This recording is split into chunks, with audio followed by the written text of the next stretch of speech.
Assalamualaikum warahmatullahi wabarakatuh. Saya Hana Teresa Jessica dari kelas 12 IPS 4 absen 11. Hari ini saya akan menjelaskan tentang OKI. Apa itu OKI? OKI merupakan kepanjangan dari Organisasi Kerjasama Islam. Ini merupakan organisasi internasional yang melibatkan 57 negara dari berbagai negara, yang dimana setiap negara ini mempunyai perwakilan tetap di PBB. Organisasi OKI sendiri ini didirikan di Rabat, Maroko pada 12 Rajab 1389, tepatnya pada tanggal 25 September 1969, dalam pertemuan pertama para pemimpin dunia Islam, diselenggarakan sebagai reaksi terhadap terjadinya peristiwa pembakaran. Sebelumnya OKI bernama Organisasi Konferensi Islam, yang kemudian diganti menjadi Organisasi Kerjasama Islam pada tanggal 25 Juni 2011. Latar belakang berdirinya OKI. Pembentukan OKI awalnya dilatar belakangi karena rasa keprihatinan negara-negara Islam atas berbagai masalah yang dihadapi oleh umat Islam. Salah satu pemicunya adalah pembakaran Masjid Suci Al-Aqsa pada tanggal 21 Agustus 1969 oleh Zionis Israel. Para pemimpin dari 24 negara Islam pun mengadakan konferensi di Rabat, Maroko pada tanggal 25 September 1969. Negara-negara itu akhirnya menyepakati adanya deklarasi Rabat.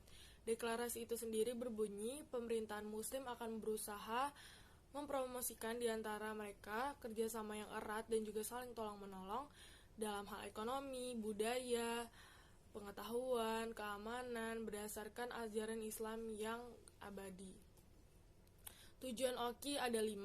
Yang pertama, meningkatkan solidaritas Islam di antara negara-negara anggotanya.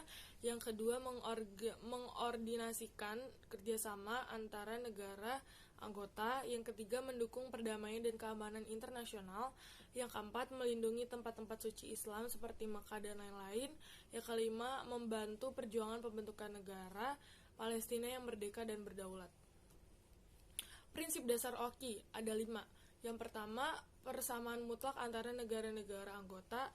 Yang kedua, menghormati hak menentukan nasib sendiri dan tidak campur tangan atas urusan dalam negara lain. Yang ketiga, menghormati kemerdekaan, kedaulatan, integritas wilayah setiap negara.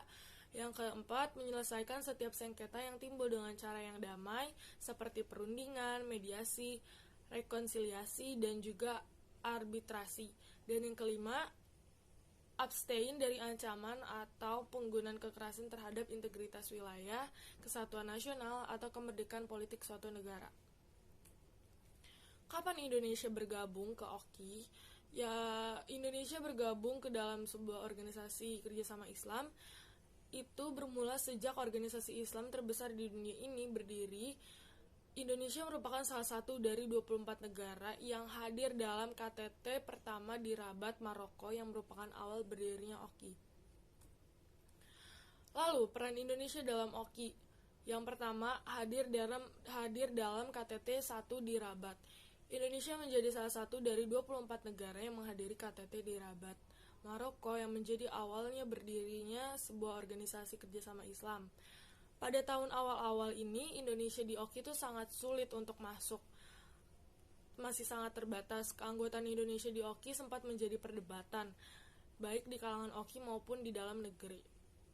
Yang kedua, gagasan tata informasi baru dunia Islam. Indonesia mempelopori gagasan perlunya tata informasi baru dalam dunia Islam. Hal ini dikemukakan oleh Konferensi Menteri-Menteri Penerangan OKI tahun 1988. Yang ketiga, Ketua Committee of Six. Peran aktif Indonesia di OKI yang menonjol adalah saat tahun 1993. Indonesia menerima mandat sebagai Ketua Committee of Six. Indonesia bertugas memfasilitasi perundingan damai antara Moro National Liberation Front atau MNLF dengan pemerintahan Filipina. Yang keempat, tuan rumah konferensi tingkat menteri atau KTM OKI ke-24. Indonesia menjadi tuan rumah atau konferensi tingkat tinggi KTM OKI ke-24 di Jakarta pada tahun 1996. KTM ini dilaksanakan tanggal 9 sampai 13 Desember 1996. Dan yang terakhir, tuan rumah konferensi tingkat tinggi OKI pada tahun 2014. Indonesia menjadi tuan rumah konferensi tingkat tinggi OKI 2014 yakni di Jakarta.